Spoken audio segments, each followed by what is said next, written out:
এসআইআরের শুনানি পর্বে ভোটারদের হয়রানির শেষ নেই। সাধারণ মানুষের হয়রানি থেকে বিএলওদের ক্ষোভ বিক্ষোভ চলছে, জানিয়ে একাধিকবার সরব হয়েছে শাসক দল তৃণমূল কংগ্রেস। এমনকি মানুষের হয়রানি নিয়ে নির্বাচন কমিশনকে একাধিক চিঠিও দিয়েছেন মুখ্যমন্ত্রী মমতা বন্দ্যোপাধ্যায়।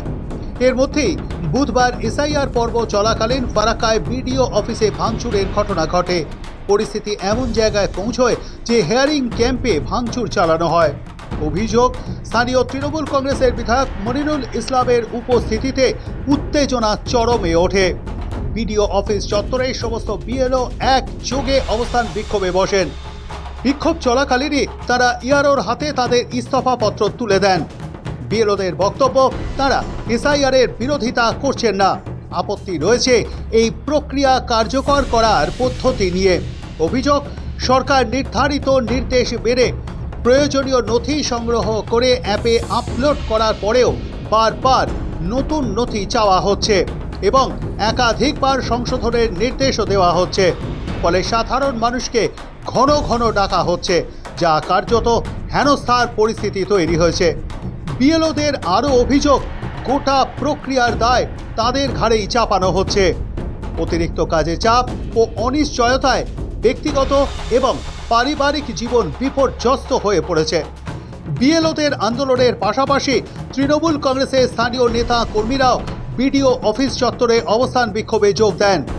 গেট অবরুদ্ধ করে অবিলম্বে এসআইআর প্রক্রিয়া বন্ধের দাবিতে স্লোগান ওঠে। পরিস্থিতি সামাল দিতে ঘটনাস্থলে পৌঁছন ফারাক্কার বিধায়ক মনিরুল ইসলাম এবং দলের অন্যান্য নেতৃত্ব। সাময়িকভাবেই হিয়ারিংয়ের কাজ বন্ধ করে দেওয়া হলেও তাতেও উত্তেজনা পুরোপুরি প্রশমিত হয়নি। এক পর্যায়ে উত্তেজিত জনতা হিয়ারিং ক্যাম্পে ভাঙচুর চালায়।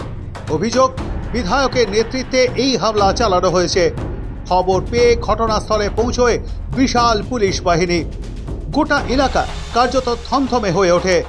ফারাক্কা বিধানসভা কেন্দ্রে যুক্ত মাইক্রো অবজারভারদের ওপর হামলার অভিযোগ ঘিরে প্রশাসনিক ভূমিকা ও এফআইআরে বিধায়কের নাম না থাকা নিয়ে ফের চড়ছে রাজনীতির পারদ। এলাকায় দায়িত্ব পালনকালে একদল দুষ্কৃতীর হামলার মুখে পড়েন এসআইআরে নিযুক্ত আধিকারিকরা।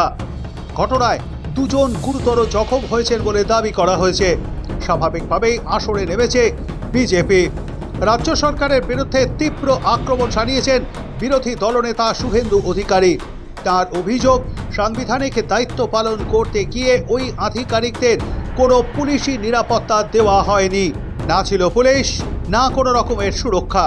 সম্পূর্ণ অসহায় অবস্থায় তাদের ফেলে রাখা হয়েছিল বলে অভিযোগ করেন শুভেন্দু অধিকারী। বিরোধী দলনেতার দাবি, এটা কোনো বিচ্ছিন্ন ঘটনা নয়, বরং রাজ্যে আইন শৃঙ্খলার সম্পূর্ণ ভেঙে পড়ার প্রতিফলন। তৃণমূল কংগ্রেসের শাসনে পশ্চিমবঙ্গ কার্যত মহা জঙ্গল রাজে পরিণত হয়েছে, এমনটাই কটাক্ষ করেন বিরোধী দলনেতা।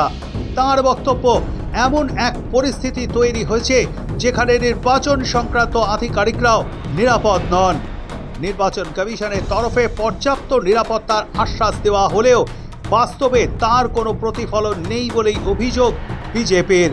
এই পরিস্থিতিতে নিজেদের জীবন বিপন্ন মনে করে ফারাক্কার ওই মাইক্রো অবজারভাররা সম্মিলিতভাবে এসআইআর দায়িত্ব থেকে সরে দাঁড়ানোর সিদ্ধান্ত নিয়েছেন বলে দাবি করা হয়েছে।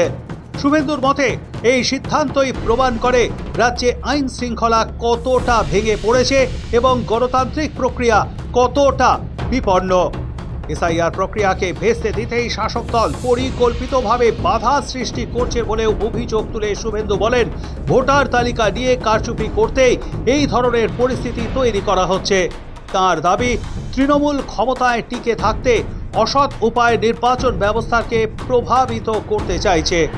এই পরিস্থিতিতে কেন্দ্রীয় নির্বাচন কমিশনের হস্তক্ষেপের দাবি জানিয়েছেন বিরোধী দলনেতা।